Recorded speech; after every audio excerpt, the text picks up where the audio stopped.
if you guys are running Android, right? Android is also a subversion of Linux. So it is also running on Linux. Okay. Not pure Linux, but the base kernel is Linux only, right? So that is what we'll be like going through. We'll be understanding what Linux is, how to work on it, how to navigate it, because mainly you'll be working with a this kind of a black terminal, right? So we want to know how to navigate and how to work with it and how to know like what is going on with the terminal, right? So let's start with that. And if you guys have any question, just raise your hand or let me know. I'll answer that. Okay. Let me join.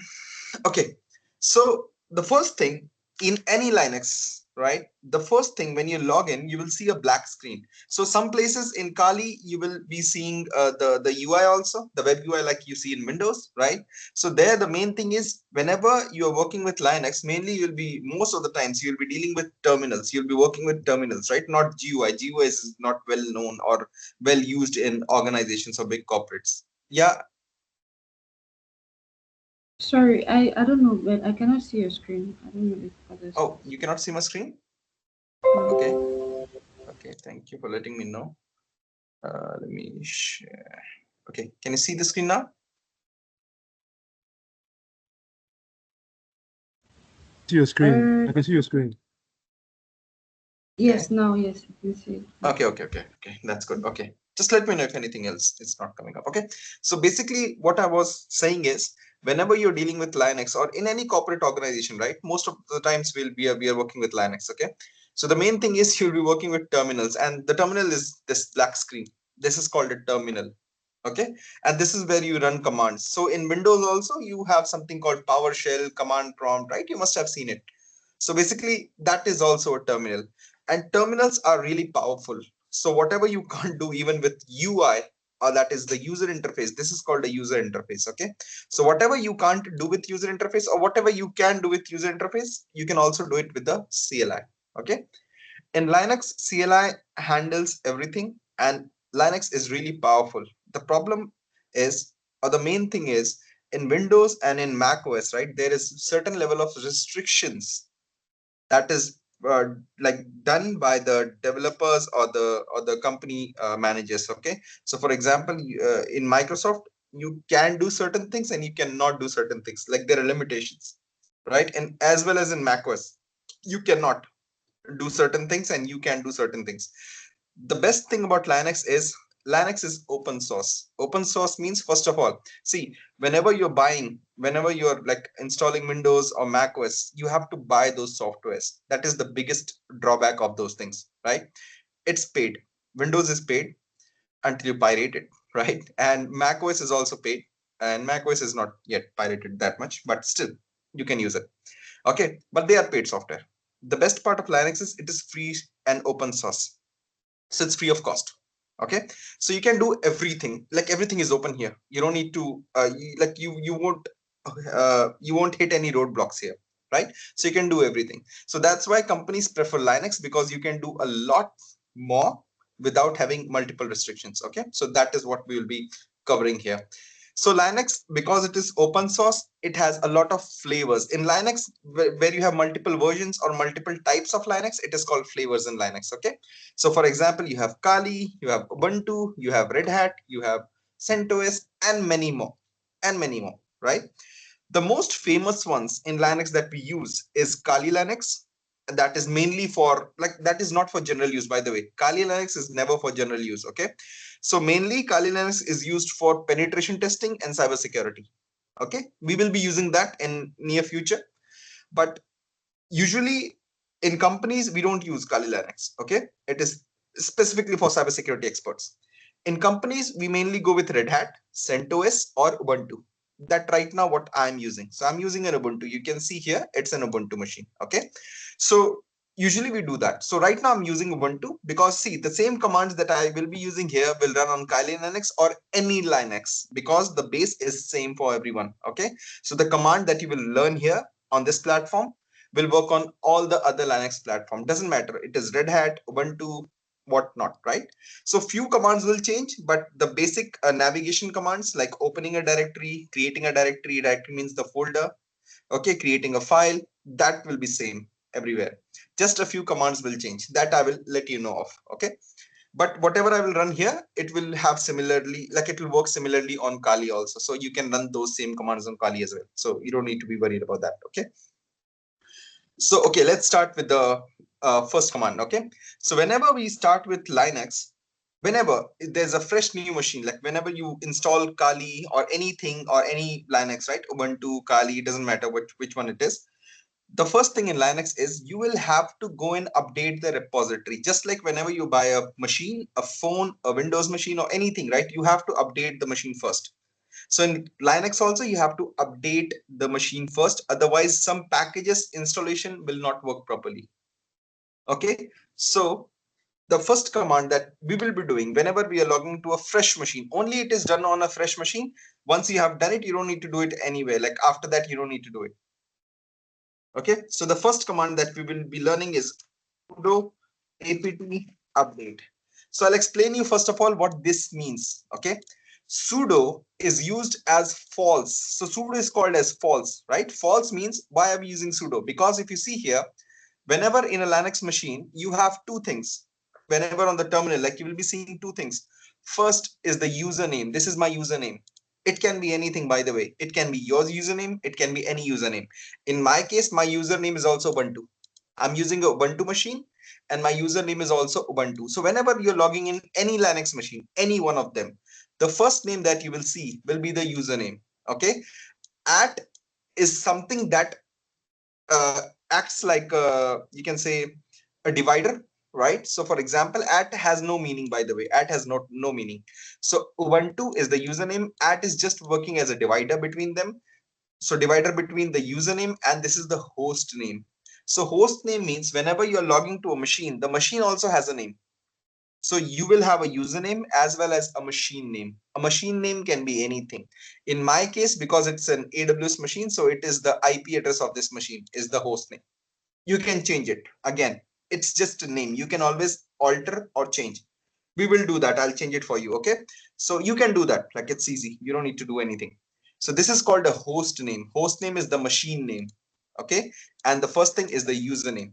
So whenever we are typing sudo, see the main thing is in Ubuntu or in any Linux, right? We have something called a root user. Root user is like an admin user. The best part of Linux is it prefers security first. It will never give you access to root by default. You won't get any root user or you won't get any admin user by default. Like in Windows and Mac, when you create a new user, you will be the root user or admin user by default. Yes. Yes, ask the question. Go ahead.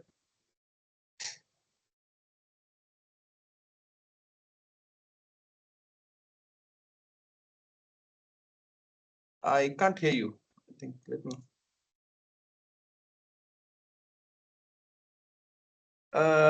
Yep, Gladys.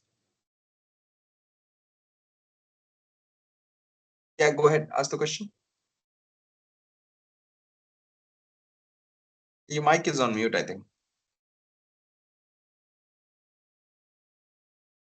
Oh yeah, I'm asking. Sorry, my mic I was on mute. I'm asking if we are just on the same page since you've been talking because I have just one screen that is showing. Yeah, this is one screen. You can see this black screen, right? Okay. Because all right, okay. I just wanted to be sure that we are on the same page. Yeah. Oh, I'm on the all right, same thank screen. you. So you'll be looking at here. Okay. You'll be looking at here. When I will like tell you something, when I'll show you something from this doc, I will highlight that. Okay. So that you know where I'm like looking at. Most of the times I'll Oh, be here. okay. Yeah. All So right. this is the username that I was talking about. So that's why I was highlighting also. Okay. Just focus here. So Okay. as I was saying, this is the username and this is the host name or the machine name, right? Machine also has a name so that you can verify between multiple machines. Okay. So the first thing is by default, you will not get any admin permissions. You will always be a user or logged in as a user, right? That user will not be an admin user, by the way. In Linux, you won't get.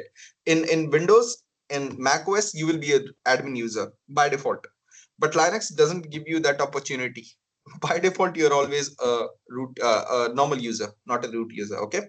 So there are limitations with a normal user. Limitation means what happens is whenever you are creating a user, right, that user will have a directory or a folder assigned to it.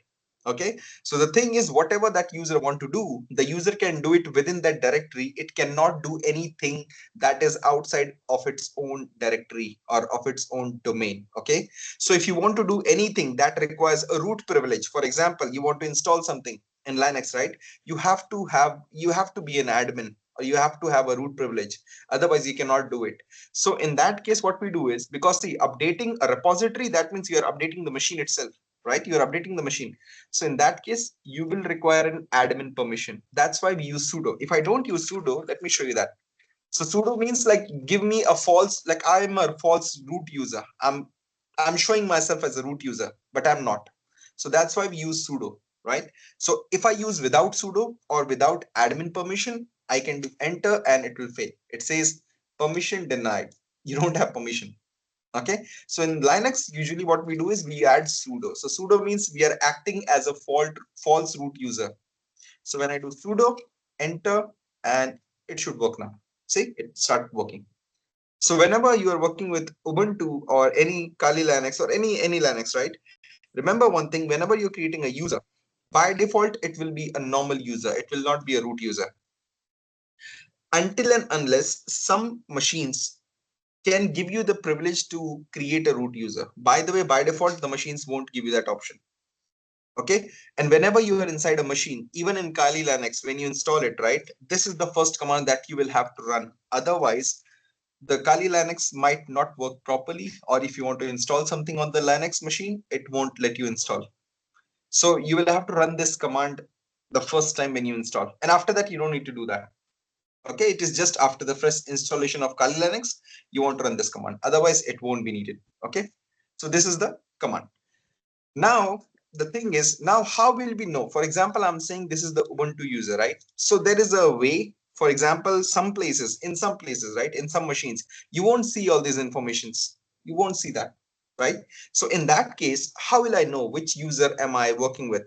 Because obviously we need to know that, because Linux emphasizes you to know your user and work within that boundary. You cannot go beyond that boundary, right? You're restricted as a user until unless you have a sudo permission, because in production or in corporations we don't give users the sudo permission, we block it, right?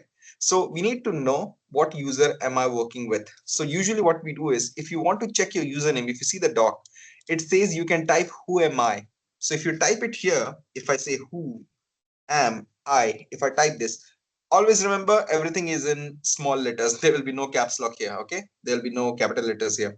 So if I enter there, it will give me my username. So who am I will tell you that what user you're working with, because in some machines you will not have this thing. Here you are able to see that this is the username, this is the host name, but in some machines, in some places, you won't see that.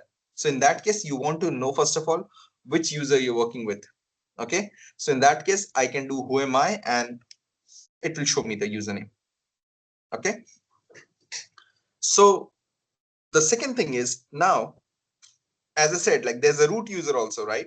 So there's one more command. For example, I have multiple users, right? I logged in as a different user, and now a different user has a different permission, and I want to emulate that permission. For example, I don't want to use sudo every time. I want to log in as a root user because I have that permission, and now I want to run everything as a root user, right? In that case, you can run the command sudo and su. Su means switch user. So by default, usually what we do is we type sudo, because sudo is required. Otherwise, you won't be able to switch the users, because only admin has that privilege. Okay. So if you want to switch the user, either you can type root. So this is the username, by the way, like sudo su means switch user, and what user you want to switch to. So for example, I want to switch to the root user. I do sudo su root, enter, and there I am a root user, right? Here in Ubuntu, in this machine, right, it did not ask me for a password, because the thing is, in this place, right, in Ubuntu, usually sorry, in AWS, you don't have a root password. I can set the password, so after that it will ask me for the password, but by default it will not have a password. Okay, but in Kali Linux, you may or you may not have a password, depends.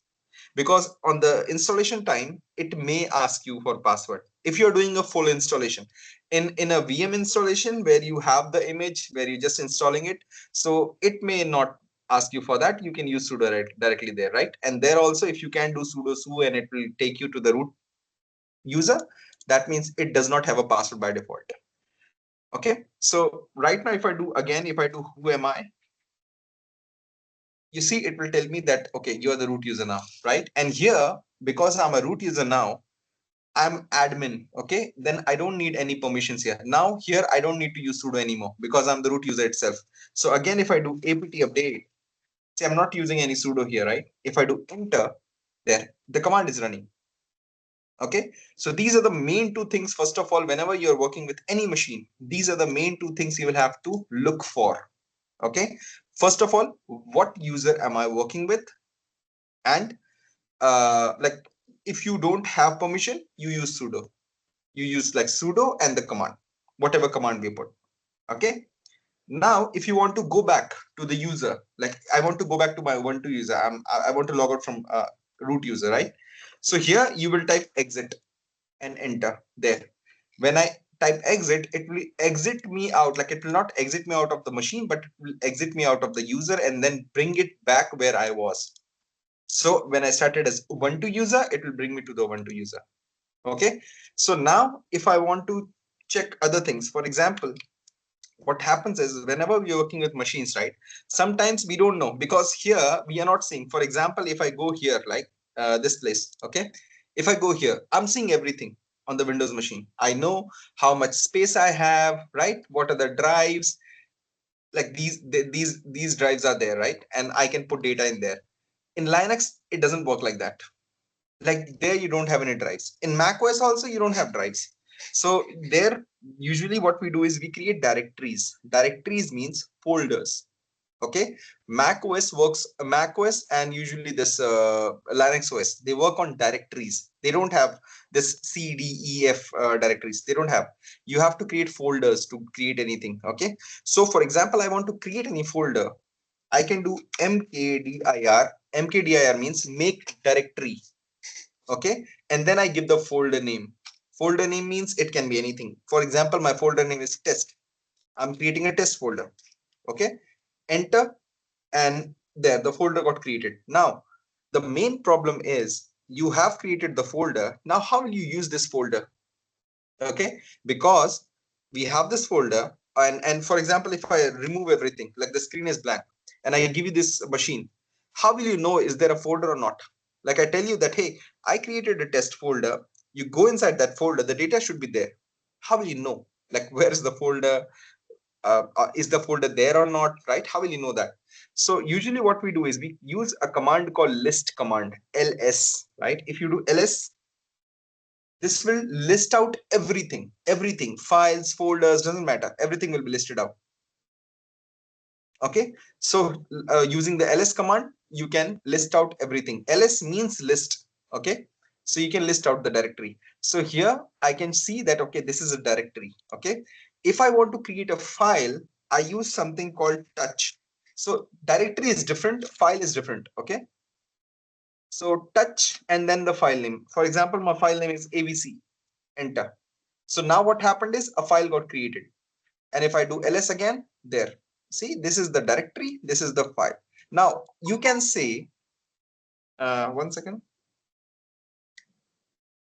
Okay, now you can say that, okay, this is the directory, this is the file. How will I know which is the directory and which is the file? Right, that is also something that is like to know of, right? You want to know which is a directory, which is a file, because just looking at the text, these are all texts here, right? How will you know that which is a directory and which is a file? Because in file you can write something, but you cannot store anything. In directories you can store anything, right? In folders you can store multiple files or whatnot, correct? So there is a command called ls-lah, and there are multiple other, like lsltr also is there, but lah is something that will give you everything. So here it means, like, ls means list, and this is for list out everything in human format. Human means human readable format. H means human readable. So if I do enter, now I'm seeing a lot more files. See, we just created 2 of them, but now we are seeing a lot of them. So what does that mean? Okay, this is what you have to understand. When I was talking about users, right, users are bound by their own permissions. So here permissions are really important. So if you are creating a user, and if that user is within its own directory, right, only then some of the commands without sudo can be used. For example, I'm working as a Ubuntu user right now, right? So whatever the Ubuntu user creates, by default, those files and folders will have Ubuntu user permission. So when I type this command ls-lah, it will show me that, okay, this file and this folder is created by this user, that is Ubuntu. And you see here, this is not a file, this is just the path. I'll show you what that is. But this thing is managed by root user. So this is not the Ubuntu user. Like Ubuntu user has no authority on this thing. This is maintained by root user. So only root user can do edits. Ubuntu user cannot do, right? And wherever you see this dot profile, dot ssh, dot cache. So in Windows, we have something called hidden folders. Everyone should be like, everyone should know about that, right? You should be knowing about that, like what is a hidden folder.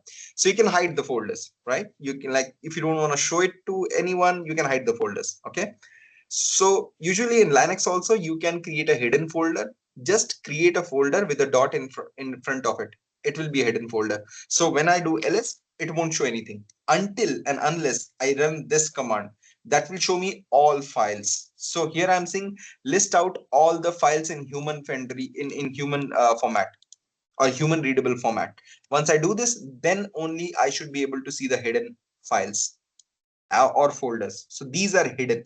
So once we put a dot in front of something, a file name or a folder name, it will be a hidden file. It won't show up until we run this command. Okay, now the main problem that we were discussing on, how do we know that something is a folder or a file? Okay, so if you see these are permissions, by the way. We will come to that later, right? Right now we just like learning to navigate through these things, like how to create, how to move inside and out, right? Those things.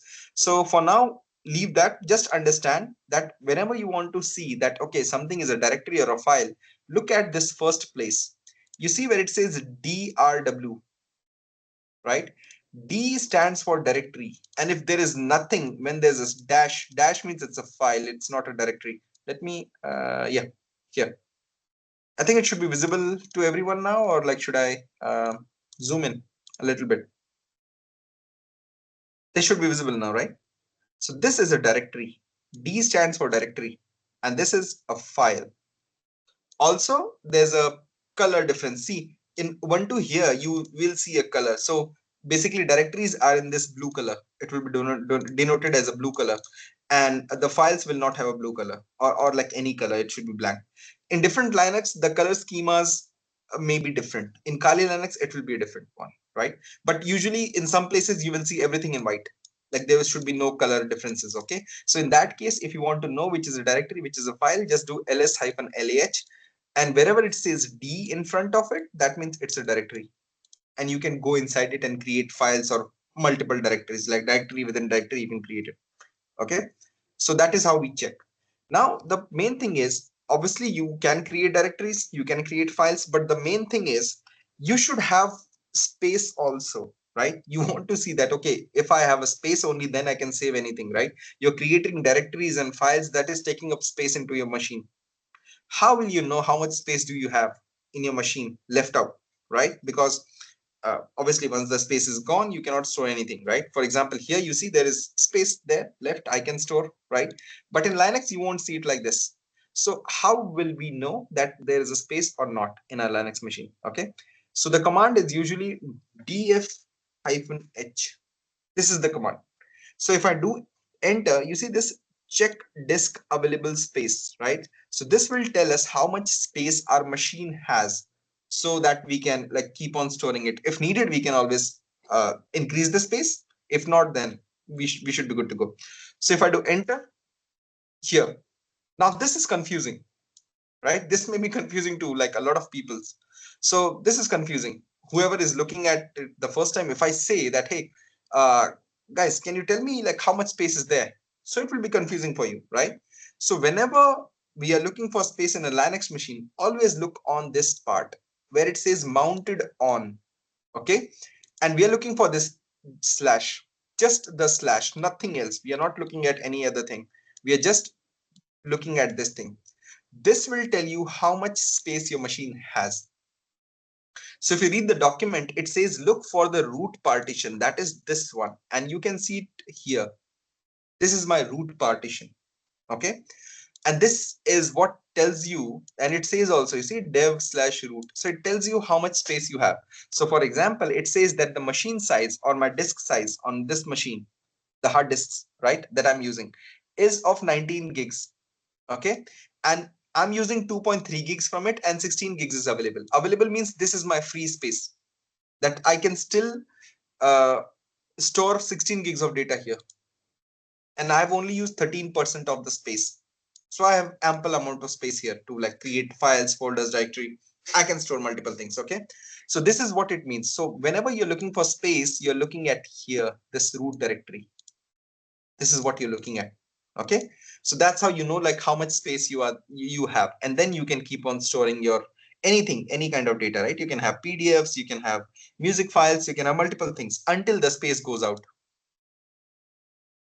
Okay, so uh, is this much clear? Like up until this part, is everything clear, or someone wants to ask something?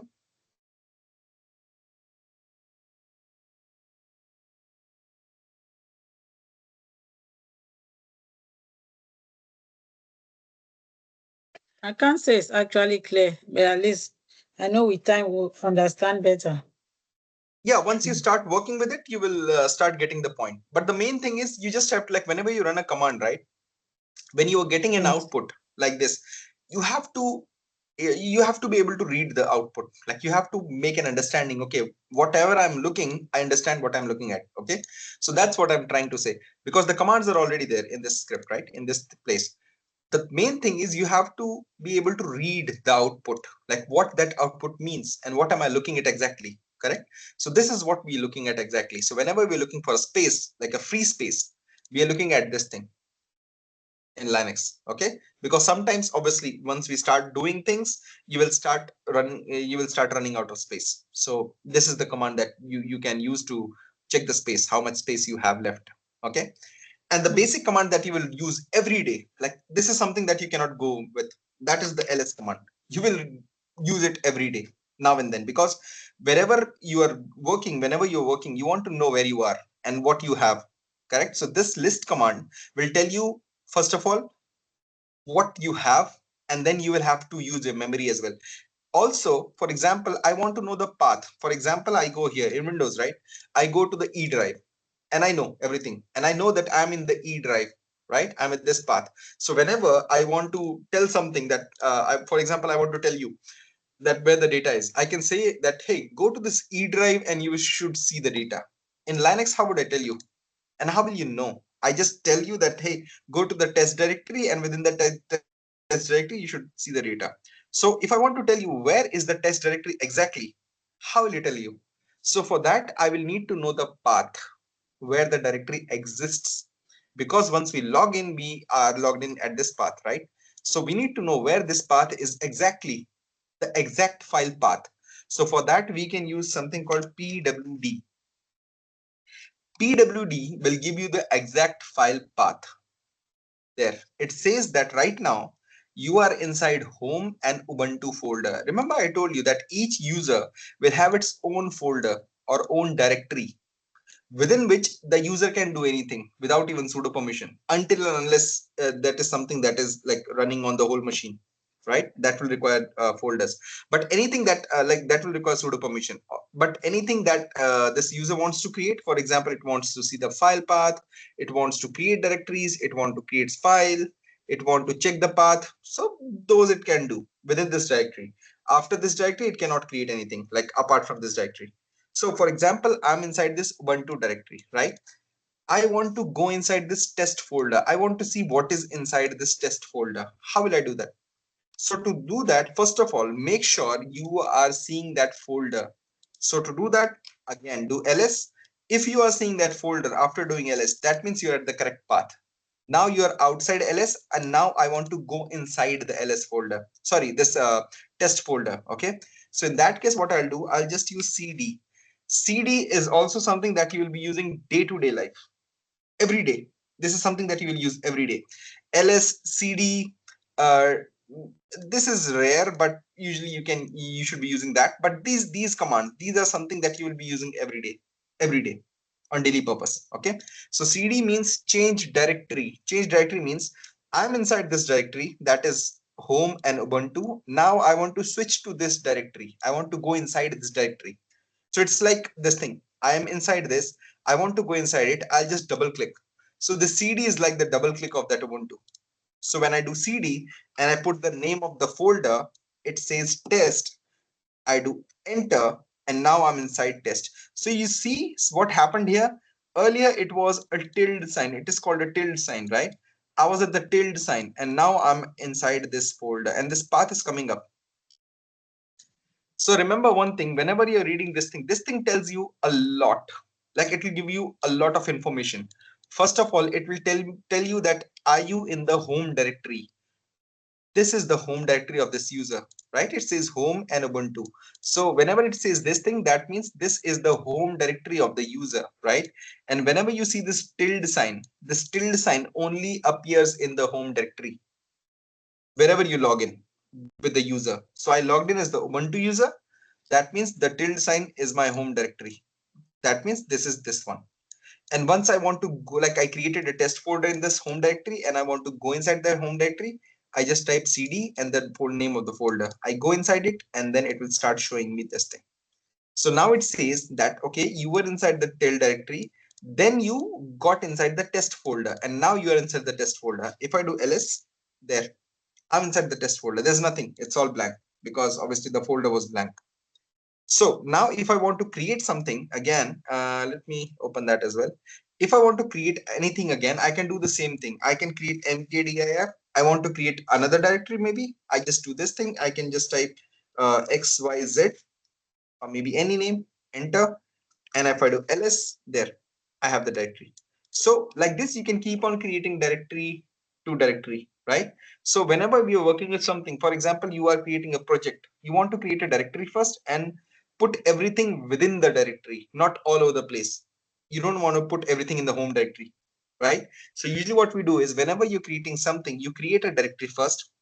Whenever you're working with coding or any project of yours, and you want to keep different projects in different directories, right? You create multiple directories and you start putting the files and folders related to that project within that directory, and the directory should be named as, for example, this is what I am doing. So for example, when you see mkdir, this is what I am doing. For example, I go here, I do this thing, new folder, and this is what this mkdir is doing. It is creating a new folder. So folder, we call it a folder in Windows, and in Linux we call it a directory. Hope that is clear. In Windows we call it a folder, in Linux we call it a directory. Okay, and files are files only. Like, it can be anything. It can be a txt file, it can be a pdf file, it can be a wordpad file, right? It can be any kind of file. So files are file. Okay, now there is one more thing. For example, you are running a command, maybe sudo apt update, you're doing that, and your command is not working. Maybe it's giving errors, right? So the main cause of that is maybe the internet is not working. So the thing is, again, that is something that might appear, right? Because some of you guys, like, the internet may be glitchy, it may be giving problems, right? So you want to test, and this is, by the way, this works on every machine, on Kali Linux, on Ubuntu, any machine, right? This will work. Even on Windows it works. So you want to check your internet, like if the internet is even connected or not, because most of the times when you're running and you want to, like when you're running something, a task or something, when you want to install something, right, it requires internet access, and you want to check, okay, hey, my internet is working or not. In that case, you can use something called a ping command. It's called ping, and it's not even just to check the internet, you can check other machines also with this command. So for example, I use ping command, right? And to check the internet, I just ping google.com.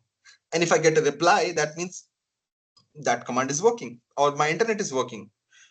So for example, if I do C4, you can always, like, you can use just the ping also. You can do google.com. That should also work. Let me type it. And I do enter. You see this this thing is coming up, right? But this is just like going on, keep on going. So the thing is, right now, if it says 0 packet loss, 9 received. So whenever you are seeing this thing, this kind of reply, right, that means the internet is working. Your internet is working. If you don't get a reply, if it says error, or if it gets stuck, if it, like, it won't go ahead, it will just get stuck. Nothing will appear. It will just show you this much. This one will not appear, right? If it shows you this much, that means the internet is not working.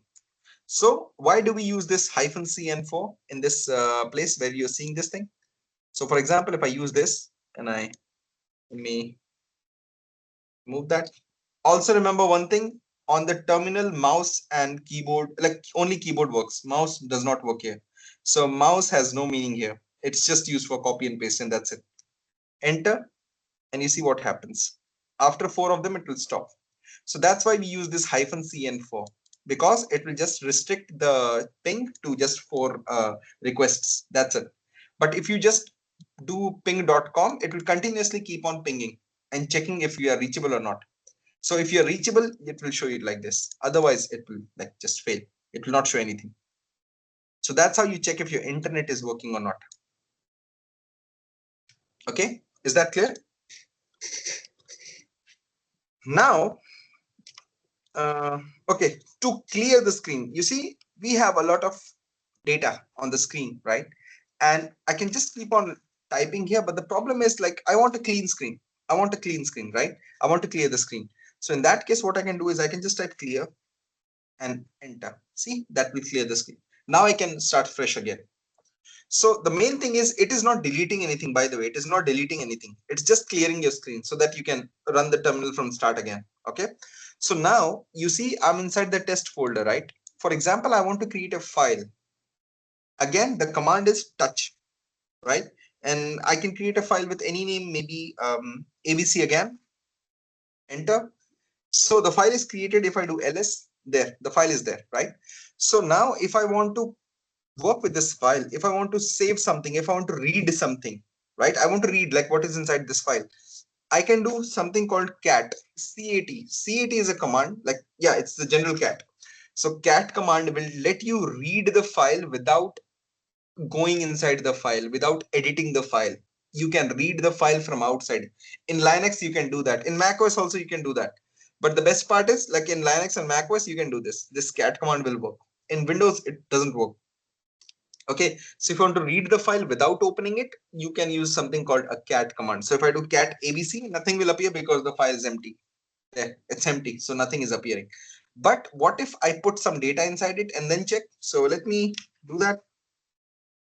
So I can say, hi, this is test data.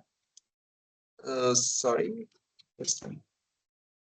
And I can say abc there.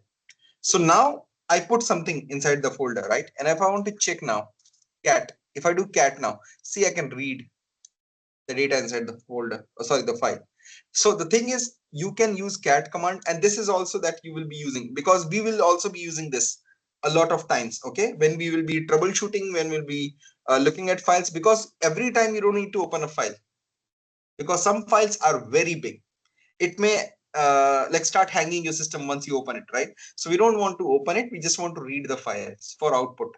So in that case, we want to use something called a cat command, and we will be using it. We'll be using cat. We'll be using something called a tail command as well, because as I said, some commands will be very big, very big. Sorry, some files will be very big, and we cannot open the file and we cannot run the file. So in that case, we will be using something called a cat command or a tail command. I'll be showing you that tail command as well. Okay, so is this much clear, guys? Like, are you guys understanding what I'm trying to say? So this is something that you'll be using on day to day. So this is something that when you will install Kali, right? And after this class, I would want you, or I would like you guys to practice this command. Like this is the general command that you will want to, if you want to move ahead with this thing. Okay, and if you want to be an expert of Linux, you will have to know this much at least.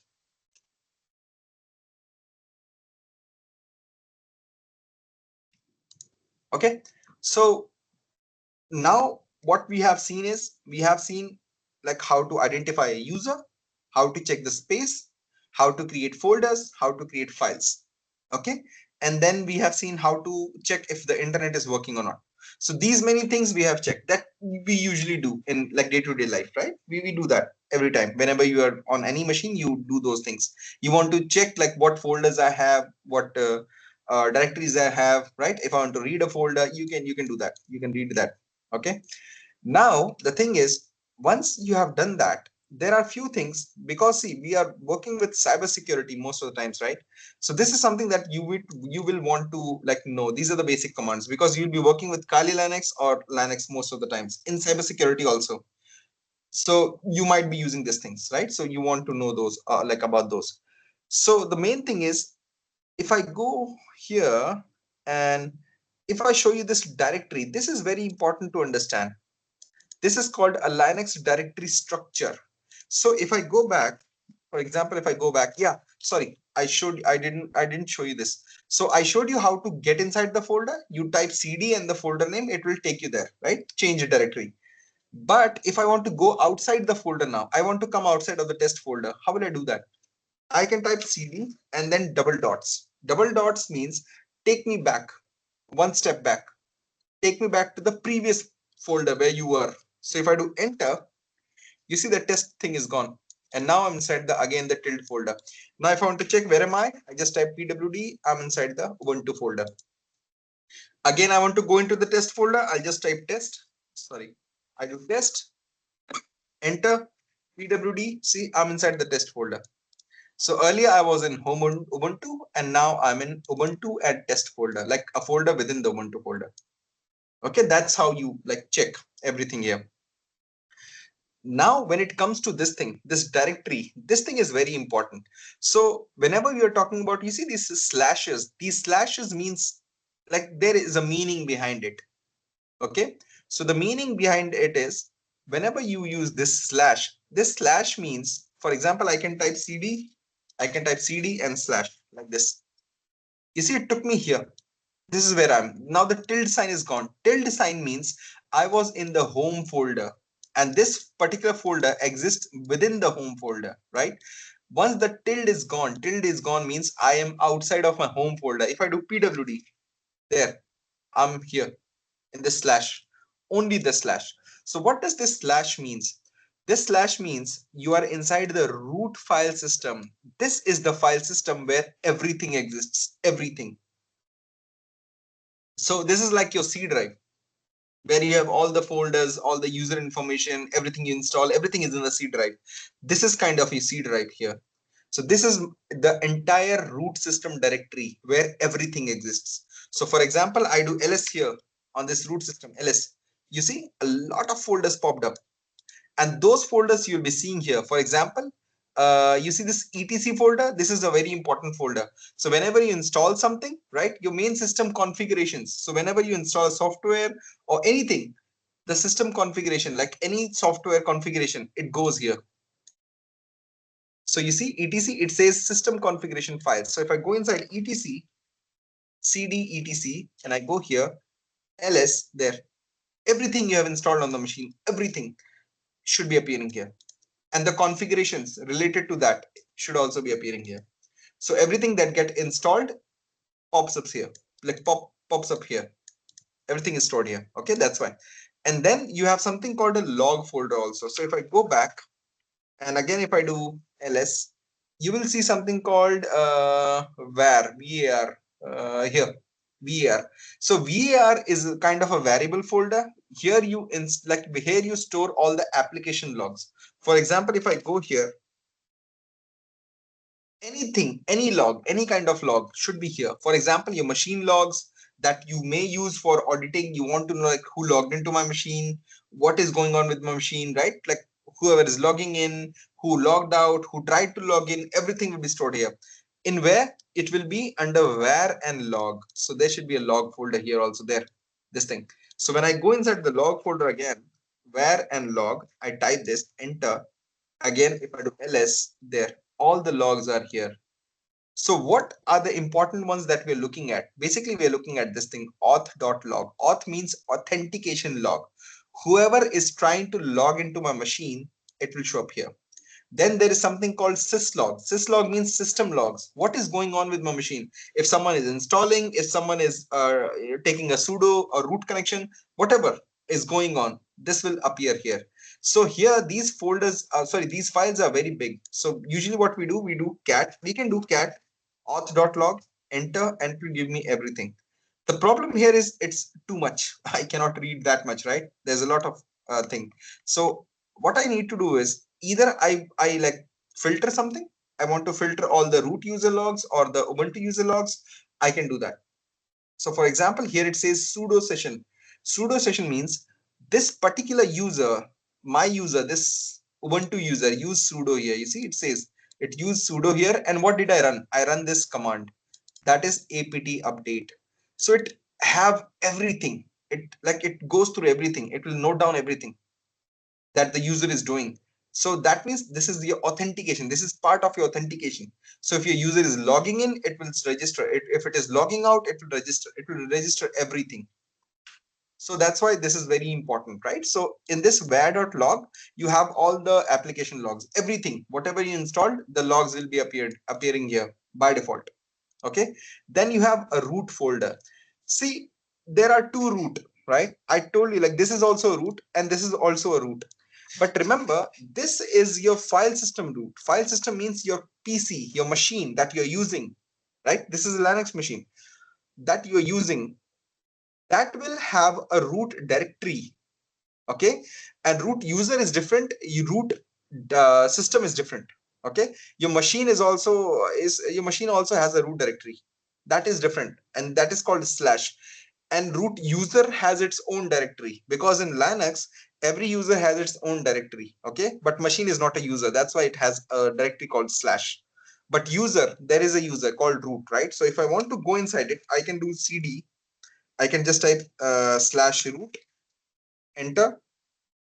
But the problem is, because I'm using a user called Ubuntu, users, until they're admin, they cannot go inside a folder that is managed by a different admin. Okay.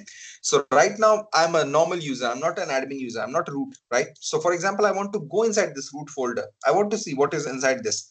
So I will have to use sudo in that case. So I can do sudo cd slash root, enter, and then I'll have to, yeah, cd will also not work. So I'll have to do sudo su be as a root user, and then I can go cd slash root. Yeah, now it will let me. So what happened? See, now I'm a root user, right? And again, the tilde sign appears. Tilde sign only appears if you are inside the user's home directory. So I'm a root user and I'm inside the root user's home directory. If I do pwd, see, I'm inside the root user's home directory. So now it will show me a tilde sign. But if I go back, the main problem is because I'm not inside a home directory anymore, it is not showing any tilde sign. And the problem is a normal user cannot go inside this root user's directory. It cannot, because it doesn't have that permission. Okay. So the main thing is, just remember there are two root file systems. One is something that is for your machine. This is a file system, and one is the user. So there are two root.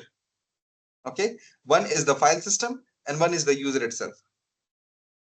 And then you have temp. Temp means like it's all temporary files. Whatever you download, whatever you store, usually it goes into the temporary file. You can store anywhere, by the way, but temporary is something that you can use it as a sandbox. If you want to store something temporarily, you can store it in the temp directory. It has no meaning, by the way. It's just there to work as a sandbox. Okay. And then you have something called slash user slash bin. This is very important. This is very important. So whenever you are running a command, maybe cd command, maybe mkdir command, any command, right? Those commands are stored in this directory. So if the command is not here in this directory, if I go to cd/bin, if the command is not here, if it is not showing up here, that means the command will not work.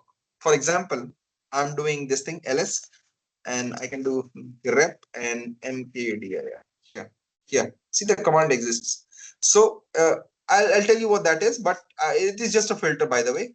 What I'm doing is I'm just doing a list, and then I'm filtering out this name because there's a lot of them. You see, a lot of files are there, files and folders.